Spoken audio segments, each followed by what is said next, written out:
Moi, de ce que j'en sais, c'est de petites particules en fait, qui partent du Sahara avec les courants ascendants, etc. et que les alizés nous ramènent au fur et à mesure.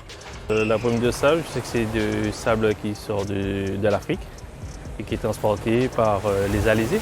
Je crois que ça sort du Sahara, si je ne me trompe pas. Je sais juste que pour moi, c'est dérangeant parce que je suis asthmatique. C'est tout. J'ai ma maman qui est asthmatique et épisode de brume de sable, la ventoline elle est tout le temps dehors alors qu'en temps normal, non, pas de ventoline. C'est une source de pollution parce qu'on est très mal à l'aise dedans, on n'arrive pas à respirer, ça gêne les yeux. Quand ça rentre dans mes yeux, ça brûle et tout, donc je pense que ça a un impact sur la santé de tout un chacun. Ça peut être bénéfique aussi, puisqu'en fait ça reste comme de la matière organique. Peut-être que ça fertilise les sols, on ne sait jamais. Les brumes de sable, ce sont des masses d'air qui sont chargées en poussière et en particules fines d'origine désertique qui proviennent des différents déserts d'Afrique et qui peuvent parcourir des milliers de kilomètres jusqu'à l'arc antillais et atteindre certaines régions de la France hexagonale.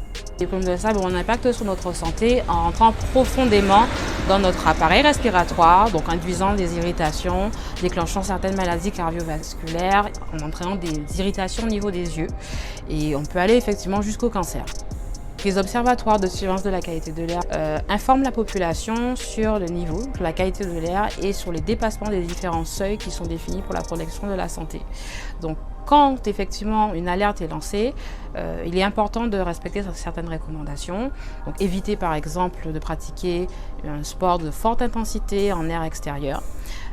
Mais de maintenir quand même une certaine aération au niveau de la maison ou des lieux de travail, simplement parce qu'au final la qualité de l'air est beaucoup plus dégradée dans l'air intérieur qu'en air extérieur. Il faut aussi respecter tout simplement l'interdiction de brûlage des déchets verts.